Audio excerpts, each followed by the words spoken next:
good afternoon, good evening, or good morning, everyone, everywhere, depending on where and when you are joining Africa Online. Well, it is Resurrection Sunday, and we are so glad that not only did Jesus get up for us, we got up as well. So many did not get up today. Children did not rise up today. Parents did not get up today because parenting styles have changed so much from generation to generation. Now there is so much adversity, there's so much parents against children, children against parents, children killing parents, children beating parents. Parenting styles have just gone out the window. And that's what we're going to talk about today, parenting. What does it take to parent a child? How do we parent in today's society where children are exposed to so much of the things that we didn't have in our generation? Social media, that's one of the biggest institutions that are against our children and against us as parents while we're parenting. Again, welcome to Africa Online TV. And at this time, my co-host is not here, and so many times he's had to just cover for me when I have not been available. He may be here, but let's just move on. As I said earlier, we're going to talk about parenting and parenting styles. What does it take to bring a child into adulthood, into maturity? Because adulthood and maturity are really two different things. Most people consider a child an adult at 18. At least that's what the Department of Human Services and your child welfare program said, that once a child in their services turns 18, they are an adult and then they're kicked out. Has that child been parented, or has that child just been warehoused? Does that child have what it needs to live in society? If they're putting them out at 18, does that child have the tools that they need to live on their own, to get a job, to get an apartment, and to be an adult in society? Parenting styles. At this time, I would like to welcome our CEO, Her Royal Highness, Reverend Dr. Pam. Thank you, my beautiful and blessed and amazing sister, Ambassador Lisa. Yes, your co-host said family issues may make him come shortly or not at all. Hopefully he will join us to do the editorial. If not, we understand it's Resurrection Sunday, it's Easter Sunday, the most important time for us Christians. We know this one act of the resurrection is the unshakable foundation of the faith of Christians. And without this, we will not have a leg to stand on. So happy Easter to you, Ambassador Lisa, to all our viewers. It's so exciting to be here. Talking about parenting, we know Proverbs 22:6 says, train up a child the way they should go, and when they grow up, they will not depart from it. Your Ambassador Lisa, you are an amazing mother. You are currently with one of the fruits, of your labor. You train up your children right, and they are serving the Lord, and that's how you are able to spend resurrection with one of them. It's unfortunate because there are a lot of challenges raising children in today's world. When we were raised, there was no internet. Bullying was rare. It existed because bullying has always been there, but children were not afraid. Children were not affected by people they don't know. Cyberbullying. Children can be cruel. And we now, even the world that we raised our own children in was better than the world that our grandchildren are being raised in. And especially in the African homes, a lot of our people here bring their parents from Africa to come and babysit. And you are expecting those parents to be able to communicate. Talk about transgenerational parenting. You are expecting a parent who grew up when there was no telephone and no internet to raise up a child who is always on their phone, texting, online, on social media. There are a lot of parents who don't even know what Facebook is or WhatsApp or Twitter. And a lot of these young people, they don't answer their phones. They rather text. So it creates a lot of challenge, not just for the grandparents, but for the children themselves. And sometimes some of those parents don't even speak English, and you are expecting these children to be able to communicate with them when these children don't even speak the language of the parents. And even for some of those parents who speak English, the accent of the children born here is different. So even when the children speak, they don't understand. Ambassador Lisa, you're getting ready to go to Nigeria. Tell me what your experience has been with transgenerational parenting. Because to tell you the truth, in my opinion, we've done parenting every year on this program. I tell people all the time, your parents are not responsible for raising your children. They raised you. You are responsible for raising your child. Don't think because you brought them from Africa to America or to the diaspora or to Europe, you are doing them a favor. You are actually not doing them a favor because you took them out of their natural environment and brought them into an environment where they cannot just walk to the neighbor's house and knock on the door or chat or the kind of things that they are not in control. They are basically in some kind of bondage because in the village or back home, they have control over their environment, they have friends, they have network, they have community support. So I want you to weigh in on that, Ambassador Lisa. You're muted. Ambassador Lisa, you're muted. Thank you, Reverend Pam. I've been going in and out of Africa for a little over 20 years now. So I've had some experience with parents who are parenting their children, intergenerational parenting, where the grandparents are either in the house or the children have been shipped to the grandparents. They've been shipped to the aunts. Multi-generationals are in the home, and it has all seemed to work. I've not seen disagreements in the family. I've not seen, again, I'm guess. So the uglier side probably has not been shown to me. I have a daughter. I call her my sister daughter because her older brother, was my son. And her mother, when I give her books, I never give any child any book, one that I have not read personally. Awesome. So when I gave her daughter a book on the girl's body, because I know that's something that the mothers, especially in Uganda, do not teach. That is not the responsibility of the parent. It's not the responsibility of the mother. It is the responsibility of the singer, who is the father's sisters. So she gives me that authority, and I'll share with her, and I say, here's some books I want to give to our daughter. I want you to see what I'm giving. Oh no, it's okay. I said, no, but I think you should see what I'm giving her. You should know what she's going to be reading. She says, look, I trust you. You're free to raise her, to help raise her, to give her anything that you think is necessary for her life. I said, but you are her parent. And that's when they explained to me that is not the mother's responsibility. The mother's responsibility is not to prepare her for marriage. That's the singer's responsibility. So those responsibilities go to the father's sister. I guess the mother's responsibility is just to make sure they go to school, that they have school fees paid, they have uniforms. Discipline can be handled by anyone that they deem necessary. I've never had to discipline any of my grandchildren, any of my daughters. Of course, they're all grown. I do help them adjust, sort of, because, even though they're in Africa and Africa's ways are different from some things we do here in America, there's some things that are universal. They're just universal principles.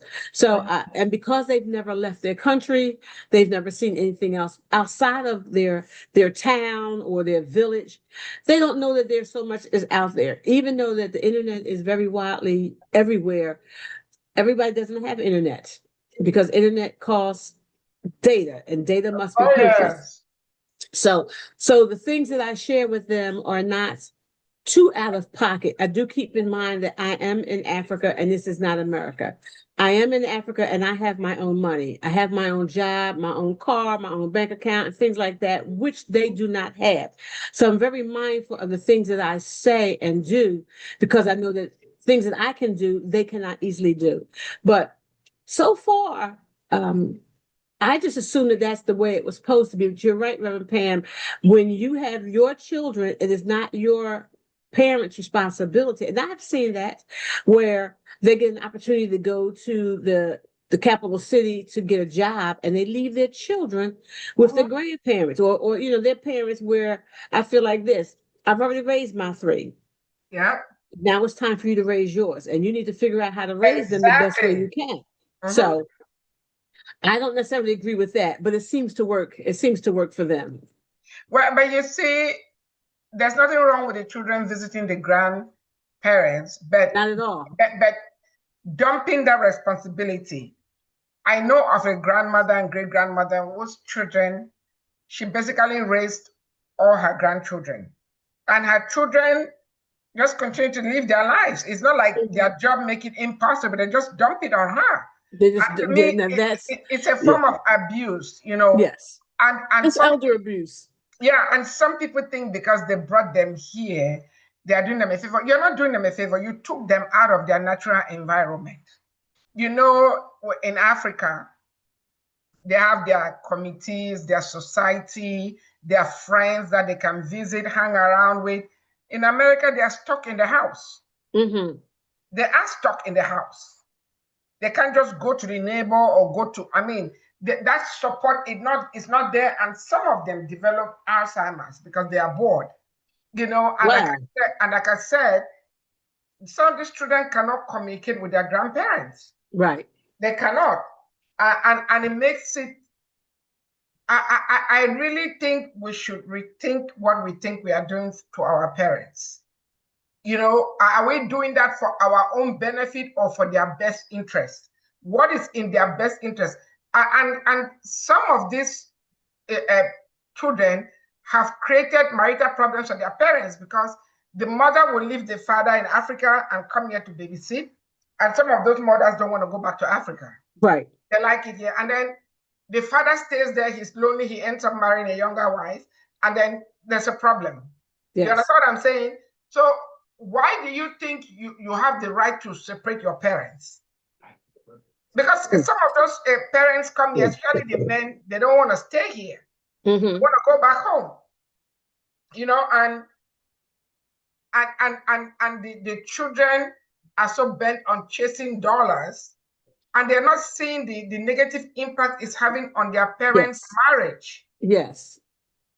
They forget their original values. Yeah, I want you to weigh in on that because it has happened a lot where grandmothers have come, even grandparents have come, and the grandfather is bored, he wants to go back home. He goes back home and the wife stays here. And then he gets so lonely, he ends up, I'm not condoning extramarital affairs or whatever, but he finds another wife or keeps a concubine.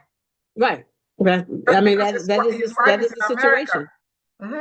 That is the situation here, you know. Here, you know what I think? I think, Reverend Pam, that when the grandparents come, because our society makes it so much easier for a woman to get a job over a man, because society is deemed to condemn our Black men, to make sure they never rise. So when the women come here and they can easily get a job, they easily get benefits, and they find rather they're sending money back home to their family, the money here comes so much easier than back home. But as you were saying, the grandfathers or the fathers want to go back home because that is the lifestyle they're accustomed. They're accustomed to their wives being at home, to make the meals and mend the clothes and do those things. And then when they come to America, while the women appreciate the freedom, the men do not, because that's what they want, what they have been accustomed to. I was in this was my second trip to Africa. I had gone back for my son's wedding, and I was sitting in the living room and I was talking with his friends, and I said to him, why don't you all go in the kitchen and take over and let me have some time with the girls? And they said, oh my God, our fathers will call us women if we go in the kitchen. So I looked around the house, they looked to see what I was looking at. They said, what are you doing? I said, I want to know where your fathers are. Mm-hmm. And they bust out laughing because that mindset had been ingrained into them, from Yeah. their parents. Boys and men do not go in the kitchen. That's women's work. That's Mm-hmm. the women's domain. And I said, your fathers are not here. So why can't y'all go in there and put the dishes and the food away and let me spend some time with the girls? It changed the paradigm of Mm-hmm. these young men's thinking because they begin to have dialogue and conversation. And not, as I'm sharing with them, it's not fair that she has to do all the work. By the time she go get the food, come home, cook it, clean it, serve it, put it away, she is too tired to be able to sit down and enjoy the company. The next day it's going to be the wedding. They're going to be running around and getting ready for the wedding, and they're going to be too tired because they've been working all day. And it never ever dawned on them. I'm happy to say that since 2006, when I went for that wedding and had that conversation with my Mm-hmm. son's friends, they have changed. They are all married. They all Awesome. help out. They all help out in the kitchen. They all help out raise their kids. They Awesome. all help with the dishes. They all help with the groceries, the cooking. They do all the thing that our men do here. So That, I'm very proud. My son told me he's a modern man. And the way he said, Mom, I'm a modern man. I said, that's right. I'm not coming here to find traditional men. I'm coming, I tell them all the time, when I come, I don't come to tell you anything new. I only come to add to good. what it is that you already have. I'm not coming to make you think that the values that we have in the US are so much better than what you have Better. here in Africa. No, Exactly. I come to add to what you have. And if you find something that I'm sharing that's beneficial, grab hold of it and use it and incorporate it into your culture, into your value system, and let it help you mature. But you see, your approach is very good. That's why you can make impact. If you showed up and were acting as if you know it all, they will not even, Right. they'll be turned off. But it's the society we live in. That's the society we live in. But one of the things I want to do a shout out to Nollywood, because in their movies, they are showing those things where men are helping in their movies. Do you know in Africa, some hospitals are not doing it, but they never used to allow the men in the delivery room. And most men, if a man goes in that delivery room and watch the delivery process and comes back unchanged, they need deliverance. There is no way you will watch that process and not be changed. There is no way. Because a lot of these men don't understand what women go through. They don't know what it means to carry another human being. They don't. I have a brother who called me from Africa, from Kenya one day and asked me, he said, I need you to help me understand. He said, my wife won't let me touch her. I Uh-huh. said, what do you mean? He said, she had the baby 2 months ago. She won't let me touch her. I said, let me help you understand what Uh-huh. happened in plain terms. Uh-huh. You two got together. You did what you did. You implanted sperm, impregnated her egg. Now she is carrying a baby. Your job is done. I Uh-huh. said, but for 9 months, every single day, this woman's body is changing, it's stretching, it's Yeah. growing, organs are moving out of place, heartburn is happening, all kind of things, ankles are swelling. I said, now Can't she, sleep. Can't sleep yeah, well. yeah, she ain't sleep. I said, now she delivers the baby. Now she's had complications from the anesthesia. She's had complications from this. Now it's taking time for her body to come back Back. to normal. You are ready to have sex because what you did took you about 2 minutes. Uh-huh. Her process took her over 9 months. He literally broke down and began to cry and repent Uh-huh. because he just kept saying, I didn't know. Uh-huh. I didn't know. And they don't understand postpartum depression, No, they don't. postpartum psychosis. Uh-uh. I'm telling him, my sister is depressed. She has postpartum depression. She actually had psychosis. Uh-huh. And he didn't understand. They didn't understand. He kept saying she's not depressed. She's not laying around sleeping. She's not crying. I said, no, she's not Uh-huh. doing those things. But the symptoms you're telling me, she is experiencing postpartum depression. This is something that happens to women who cannot overcome, who are not happy about the baby, and it's going to take them some time. She may need some medication. This baby has changed the chemical makeup in Yeah. her body. Now she's got a chemical imbalance. He did not know. He said, no one's ever taught me anything like that. Uh-huh. And he literally repented because he could not understand. I said, you need to be more gentle. You need to be more concerning, Supportive. not so More much about supportive. Yeah, Yeah, more supportive. Not so much concerned about when I'm gonna get me some and when gonna get some my time. You need to hug her. Just hold her at night sometime. Just hold her hand, rub her belly, rub her feet. They did not know. They affection. did, But did not know. talking about this parenting, especially when the new baby comes, sometimes there's jealousy between the father and the baby because the baby is being breastfed, the mother is giving Hmm. all the attention to the baby, and sometimes the men feel left out. But now, in the days of internet, they should be able to research. You understand what I'm saying? But education and sensitization is very important Yes, it is. because that society is a patriarchal society. It's designed for the men. And you talk about parenting, okay. In our borehole videos, we saw how the brunt of fetching water before going to school, the chores are all on the girls. Yes. But the parents need to train their children the same way. If there's a chore, a male and a female child need to learn how to do those chores. Yes. It should not, that should go to parenting. And there are parents who don't believe that the girl should go to school. And that is still happening, Ambassador Liz. I don't know if you've Espe- come Oh across that yes, at all. especially in the villages. Especially in the villages, they don't think the girl should go to school because her life is all based around running that village, running that home, keeping that Mhm. compound, doing food, clothes, laundry, and then that cycle constantly. Because if they go to school, who's supposed to do that work? Exactly. Hmm. I have another pastor friend who comes here, and his wife died some years ago, but she made sure that her sons knew how to do the laundry. They knew how to clean the house. They knew how to Good. do the ironing.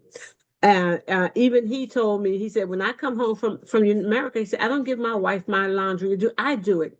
So Good. when he's here in America with us, if he's leaving from us, we make sure that all the laundry is done. We got washing machines in our houses. We're not talking about outside over a wash bin, Mm-hmm. with all the water. Then you got to pour the water out and get the new clean water to do the rinsing. So we Mm-hmm. would always do the laundry before they leave, so he didn't have to do that, and his wife didn't have to do that. But she told me, "Oh no, no, no, mm-mm. My daughter, she had one daughter and three sons and a husband. She said, my one daughter is not going to be killed with all these chores."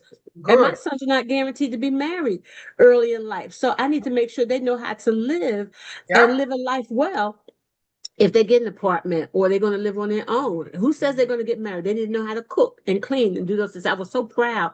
And as the pastors of the church, they were implementing these principles and teaching these principles to the young people as well. Housework, chores, everything is equal. The men need to know how to do these things as much as the woman does. What's going to happen if you marry a girl and she dies in childbirth? I have a brother whose wife Or died she in doesn't childbirth. know how to cook or clean, Yes. and So you who's don't go- know who's supposed either. to help out with those things? So I am seeing a change. I'm seeing a change in the young people and how they think about life. Mm-hmm. Um, my same one son who passed, he was upset with his little sister because she was spending her money on having someone come to the house and do the laundry. And he was like, she just wasted money. I said, let me explain something to you. It was not her choice to be married and have four kids. Mm-hmm. She's a single woman. She has no husband, no boyfriend, and no children. If she wants to she chooses to spend her money Her on having money. someone come do her laundry. That's her prerogative. You made different choices concerning your life. Mm-hmm. But he was thinking she should be out in the yard herself, washing them clothes. She trying to, He doesn't get to dictate how she lives, and that's the thing. Another thing, where parents need to raise these young men to respect their sisters and females, because there are men, even siblings, that want to dictate how a female should live their life. If it's her money that she's spending to get someone to come and clean or whatever, it's none of your business. it's none You of your don't get to business. tell a sibling or another lady how she should spend her money. And that's the thing. Respect should be mutual, because there are things that a man would do that seems normal, but if a woman does it, it's a problem. Of course, of course. And But all this is this, it stems as a charity begin at home. If the parents train the boys and the girls with the same gift, yeah, there are some things For example, a man cannot give birth, a man cannot carry a pregnancy, but a man can understand, like you were saying, that they need to be educated. It is true, it was the two of them that got engaged in the act that produced the baby, but then the mother, the woman, ends up being the one having to have a human being sit on their bladder. You know, like the comedian Shay Brown was saying that when he eats too much, he can barely walk. I mean, because there's too much food in his stomach. Then imagine carrying another human being. And you have to protect that human being with what you eat, what you do, what you wear, where you go. That for the 9 months, even before they are born, you are still responsible for them till they are like 16. But yes, you are. in the stomach, the mother is primarily responsible for that child. That's why there are mothers that do things, they drink alcohol, smoke, do things that will affect the baby. And so that child's survival is primarily in the hands of the mother, even though God has the final say. So we need, as parents, we need to train our children, give them all the tools they need.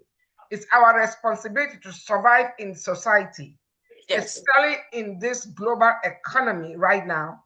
We need to train them to be able to be competitive and to thrive. Now, it's one thing for us to give them the tools, it's another thing for them to choose whether to use the tool or not. That is on them. We have done our part because there are parents that will do everything, do the best they can, but their children still either end up in jail or end up dead or whatever. Because how do you explain? There is I think it's Dr. Mike Dyson. You know him? Yes. Okay, I saw a story. This was him talking about this. He has a brother who is dark skinned and he is fair skinned. And he was talking about opportunities and whatever. I think that his brother was in jail. But he was just saying they grew up in the same house. One of them became so successful, the other one ended up in prison. How do you explain that? Not just that is not unique to them. There are many families with that. How do you explain, Ambassador Lisa? Yes. I don't know if I can.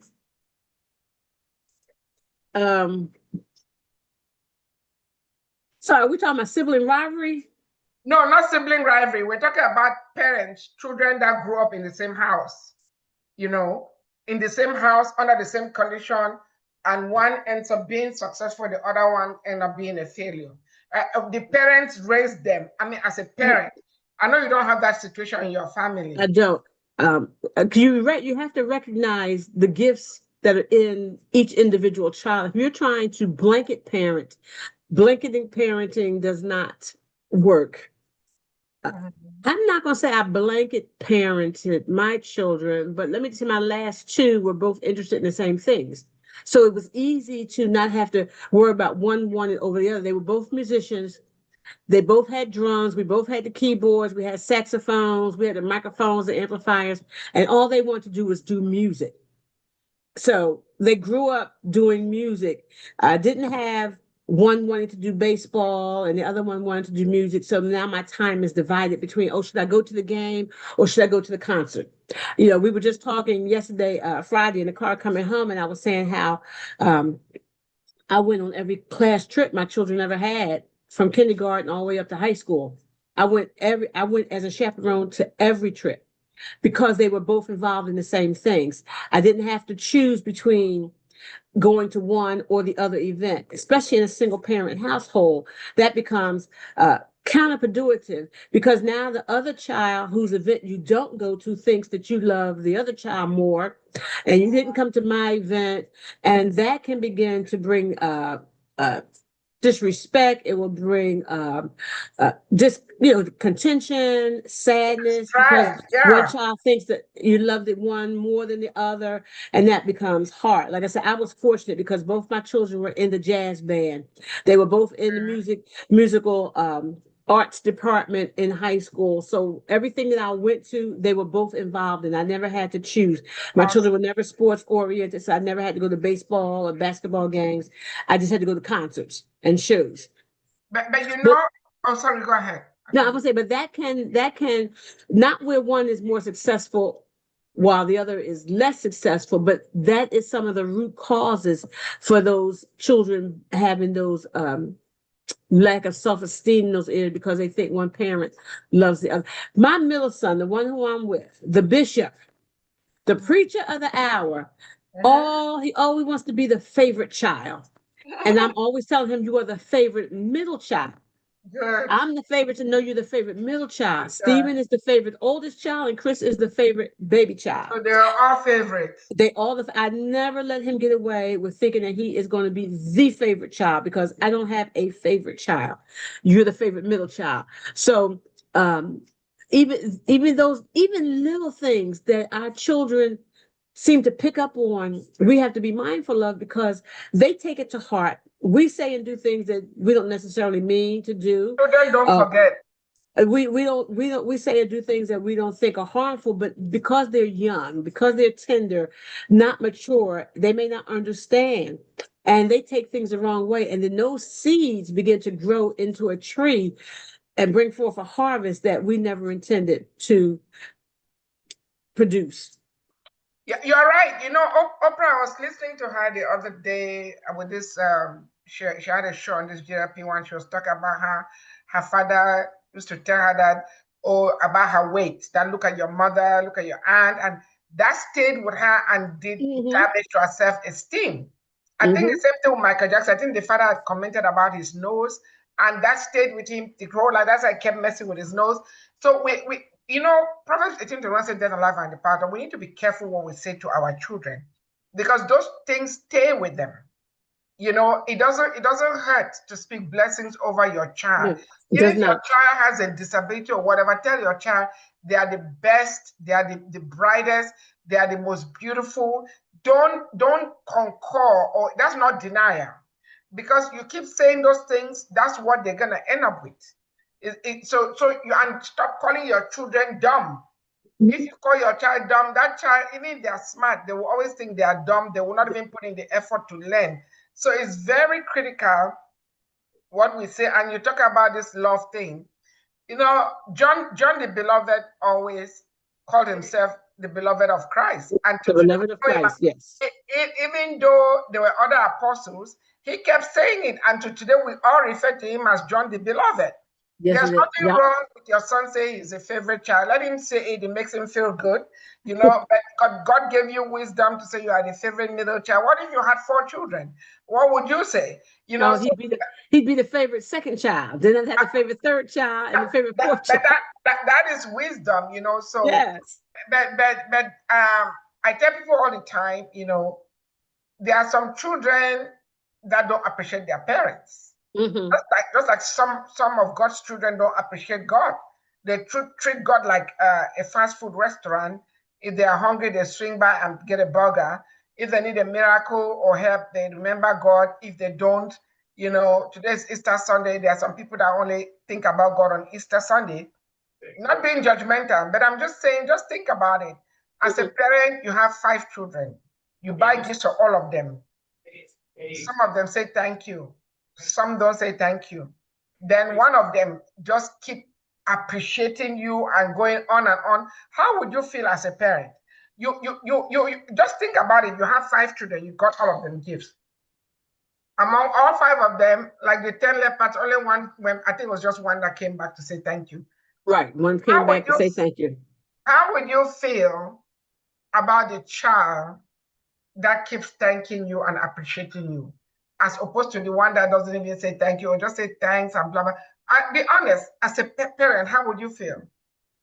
Well, when gift time came around the second time, that one who never said thank you, he would get told. I would tell him about it, but if it happened again, he wouldn't get anything else, so he wouldn't have to worry about being thankful. There you go.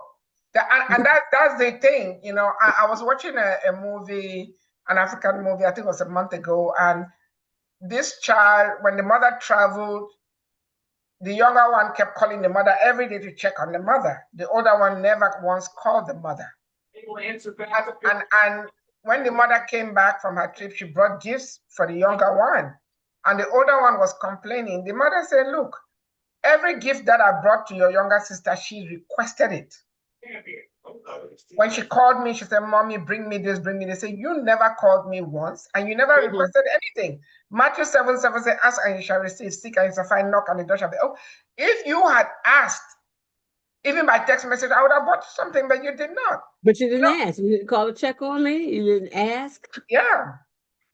And parenting is not easy because there's really no book about parenting. No, I it's don't care not. who has written a book. There is no book about parenting that applies to everybody, because there are parents that will give in their all, and the child will still go astray. Yes. And children have this bad habit of believing their peers. That's why, like in Africa, all these children that commit abortion and drink horrible things and die, they did not tell their parents. It's peer pressure or peer advice. For some reason, they believe their peers. They take advice from their peers. A lot of them take advice. And that's why, as a parent, it's important to instill from a young age with your parent to your child that you can tell me anything. And make it clear that you mean anything. Because even children that are victims of pedophiles or abusers, they will threaten the child that if you say anything, I'll kill your parents. And out of fear, the child will not say anything. But if you instill in your child from a young age, as young as 2 and 3, that anything, if somebody touches you the wrong way, somebody tells you to do something wrong, or somebody bullies you as whatever, come tell me, that child will know to talk to you. Yes. But there are some parents who are not even approachable, and there are some children who think they cannot approach their parents, and it may not be true. So you just need to try. And that communication, open communication between parents and children is very, very important. Ambassador Lisa. Yeah, on the other side, Reverend Pam, you have children who, not saying they don't trust not that they don't trust their parents. They think that what they want to do, and their parents are saying no, that they think their parents are against them. Yeah. And they just don't know modern times. I was watching a Grey's Anatomy show. Even though this was a TV program, this is happening in real life. The young girl had been kidnapped. She had been kidnapped for 2 years. And the doctor recognized that she was a hostage. She was a kidnapped child. And the woman who said she was her aunt was not. But because he was starting to have mental problems, and it came down from his father, nobody at the hospital believed him. But when the child came back to the hospital, they realized that he was right.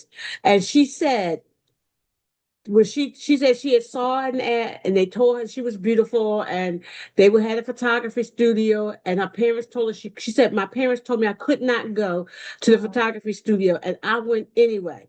And this, for 2 years, this little girl was kidnapped because she wanted to do something her parents told her not. So now we have parents who are laying the law down, setting the boundaries. You're 13 years old. No, you cannot go there. No, you cannot do that. But now we have kids who are thinking that they know better. I used to tell my son all the time, I said, oh, I forgot. Your 16 years of wisdom trumps my 30. You know what? You are so right. Oh, Mom, yes, I've already been where you are. I've already done that, survived, overcame. I'm here to make sure that you live long enough to become a dad. So this young girl in the show had gotten kid, and she told me if I had ever told anybody that she would find my sister and kill her too. Well, when they found out what her name was and who she was, they were able to reach out. Her sister was right there in the same town. Well, no, she was in Portland. They were in Seattle. She was in Portland, Oregon in school. And here the woman had lied to her, which they all do. If you tell, we're going to kill your family. If you tell, we're going to tell. But I appreciate the young girl because she was saying that her parents warned her. My parents told me not to go. I told me I could not go. And I went anyway. So now you have kids who are so determined. Here we go with social media. This is what happens when you let your children on social media and you're not monitoring what is going on. Without parental control. Even with my grandkids here, they're on the tablets. I'm like, okay, turn it around. Let me see what you're looking at. Huh? But turn it around, or I'll just walk up on them and take it and see. I want to know what you're looking at. I want to know who you're talking to. And they're only 5 and 8. Mhm. But I still wonder what programs you're looking at on your tablet. Nope, let's get something educational. Oh, let's find the magic school bus. Let's do something else. We're not going to watch this little thing running around, especially these shows where you have the adult people commentating.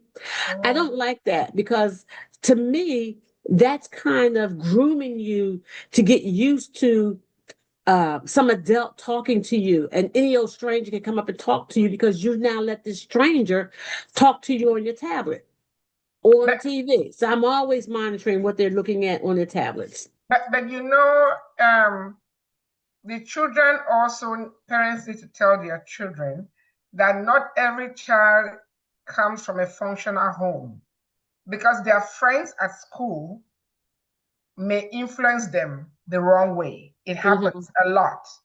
So not everybody has the same belief system, that you have. And it boils down to communication again and building trust between the parent and the child, and to use the carrot and stick method. I know you said you never had to discipline your child. I cannot say that because there are different kinds I of. never said that.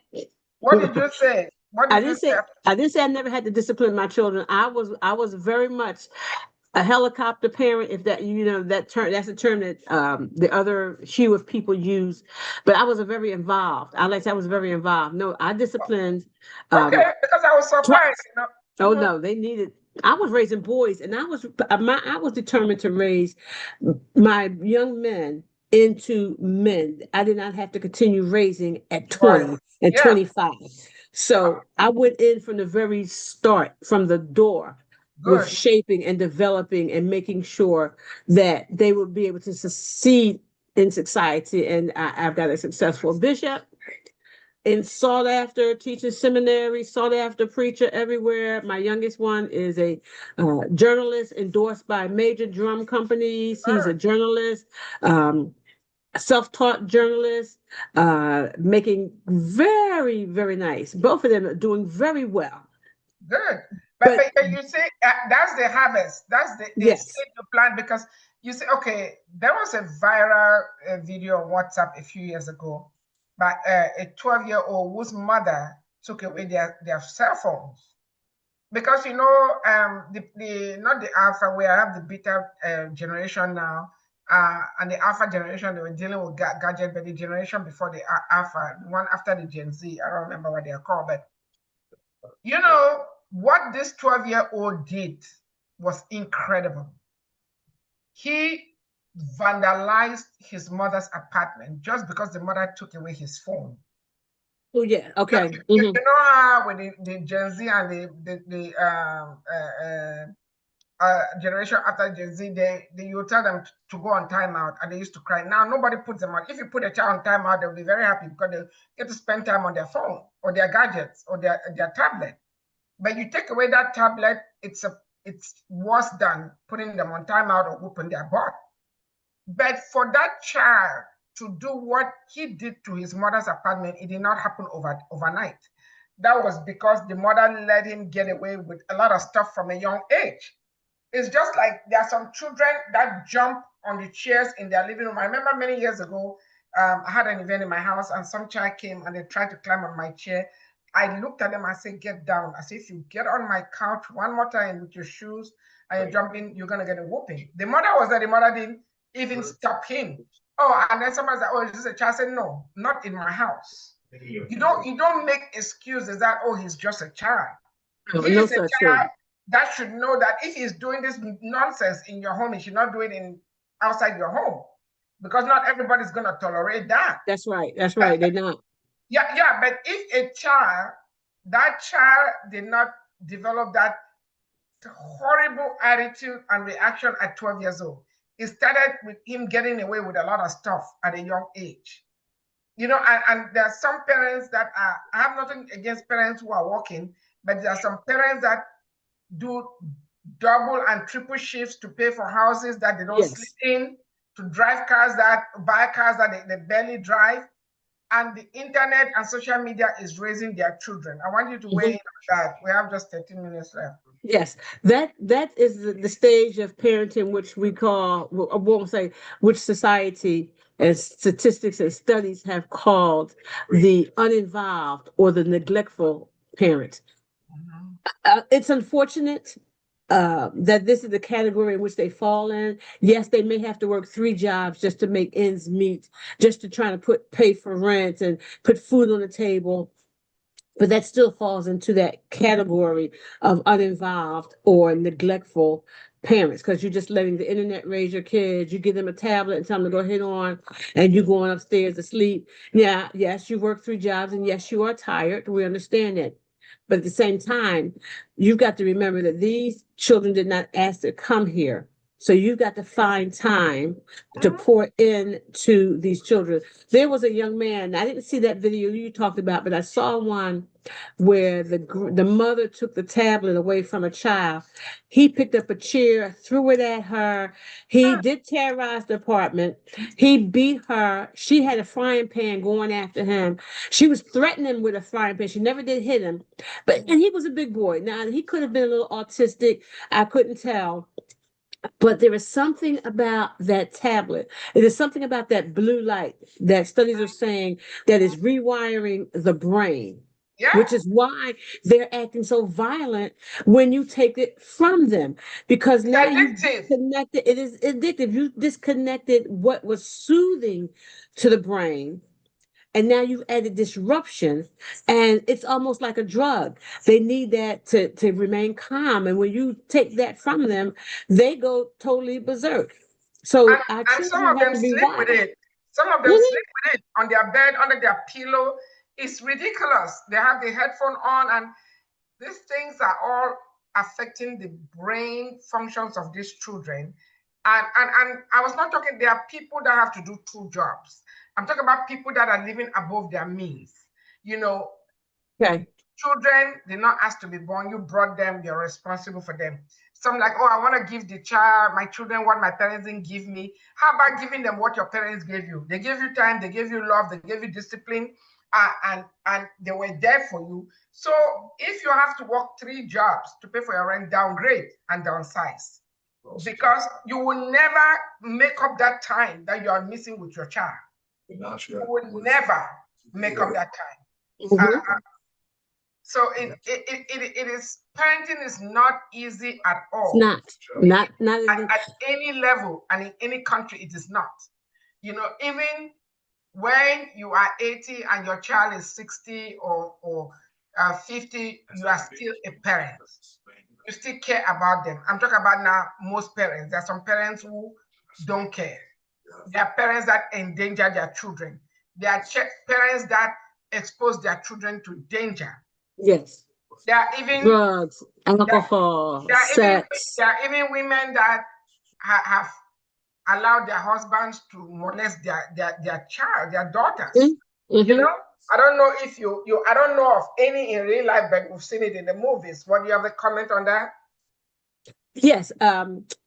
For some of the ambassadors at the UN are specializing in the children's department. I'm part of the children's department as well, and one of our focus is on abused children, sex trafficking, and we're dealing with a lot of these children who are being sold or given to these boyfriends and to these men because the mother's habits. Their drug habits. I don't know where the fathers are. The fathers, I don't know if they're walking away and just leaving the women with these children. But these children are in danger because the parents are not being parents. They're just so concerned about that habit. That habit has taken a hold of their life, and they'll do whatever it takes to get whatever they need. And even if that is selling and using their children. In Nigeria a few years ago, of course, as being an African woman yourself, that the children belong to the father's family. and the father. So when the fathers were leaving the wives or putting the wives out, the father was left with the daughters. And then once the daughters started becoming of age, breasts are growing and other things, they're becoming looking like women, the fathers were thinking that it was okay to take their daughters as their wives. Oh Not no, as their wife, but using them in that way. So that's Nigeria, incest. they had to create a law where if the parents separated, the father had to take the boy children and the women were allowed to take the girl children because there was just too much incest going on with the fathers not being able to control themselves. That is terrible. That That's is. terrible. That you have to make a law that Mhm. you're not to sexually abuse your daughters.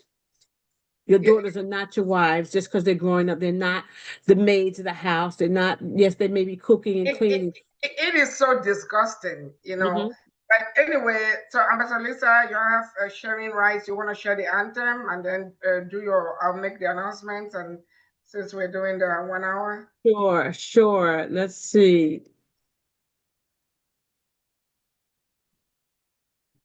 We do have the anthem ready, and we are going to share our anthem. And we encourage you to enjoy and be blessed. Wait a minute, why are you? Okay, there we go.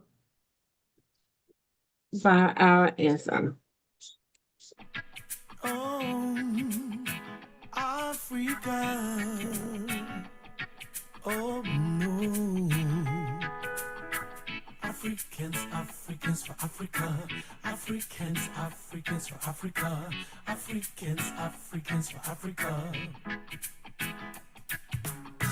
Africans, Africans for Africa. Africans, Africans for Africa. Africans, Africans for Africa. Africans have many bright ideas. If only you let us share. If you really want to know my history, please come, sit down, listen to my story. God gave us a wisdom.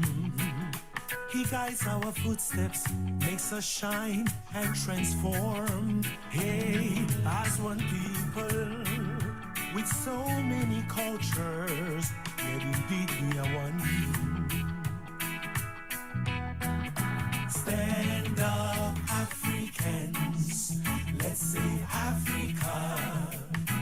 Let us all unite behind Africa Online Media Corporation. Stand up, Africans, let's save Africa.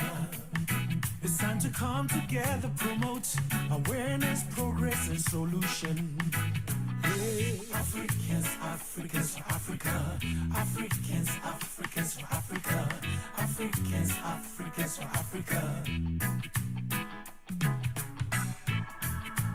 All Africans can rally for a common cause, to believe without judgment in what our brother does, to identify and resolve our challenges, to allow each other's ideas without regard to standards. As one people with so many cultures, yes indeed we are one. Stand up, Africans, for Africa. Let us solve all the problems plaguing our continent. Stand up, Africans, let's save Africa. Let us empower Africans in and out of Africa. Stand up, Africans, for Africa. Africa Online Media Corporation, that's a good way to start. Stand up, Africans, let's save Africa. They have all the resources we need to benefit our society. Oh.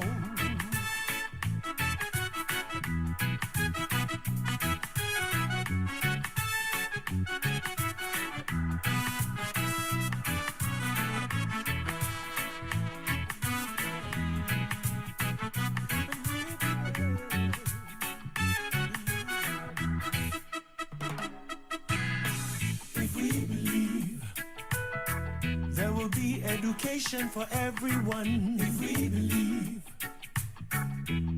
Prosperity for Africans. If we believe. Medical facilitation for Africans. If we believe. Stand up, Africa, yes, for Africa.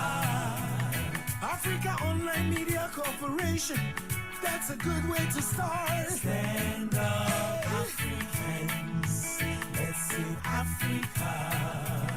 Africa is a cradle of civilization, the motherland. Stand up, Africans, for Africa. We were enslaved not because we were weak, but because of our hospitality. Stand up, Africans, let's save Africa. Jump on the Africa Online Miracle Jet.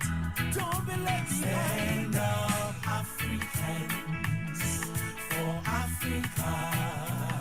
Together we shall succeed. Together we will win. Stand up, Africans. Let's save Africa. We are writing our own story. The truth, and we shall tell it to the world. Stand up, Africans, for Africa. No more lies. Africans own Africa. No more lies. Africans own Africa. That's right. Your favorite song in the whole Yes, world. that is my favorite song.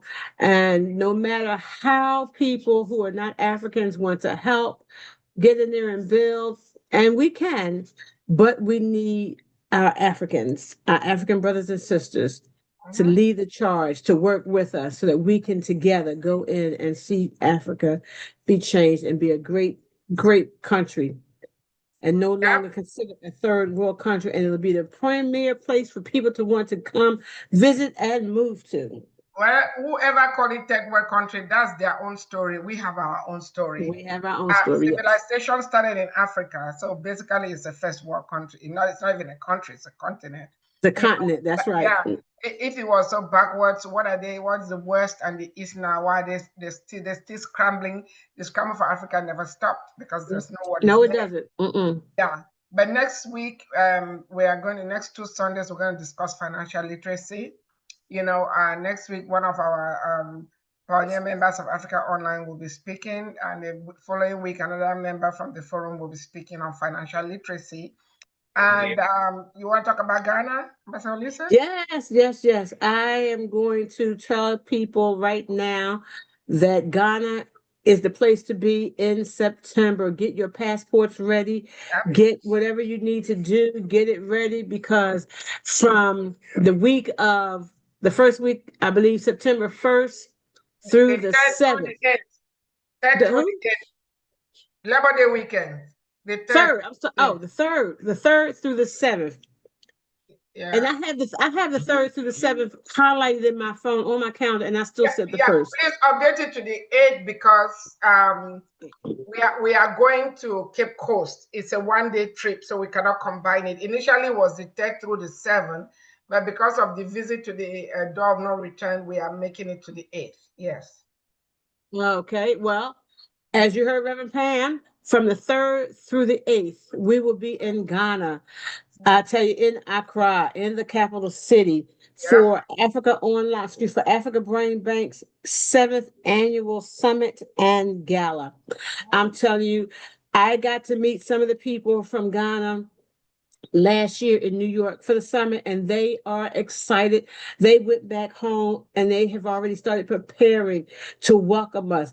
This is going to be a summit and gala like no other. I'm telling you, get your outfit. Look, I'm going to get my outfit ready when I go to Nigeria. I'm going to get me something spectacular made. Don't get me started, Ambassador Lisa. I'm going to get me something spectacular. Walk the red carpet. I'm telling you, Reverend Pam knows how to do it, and do it first class.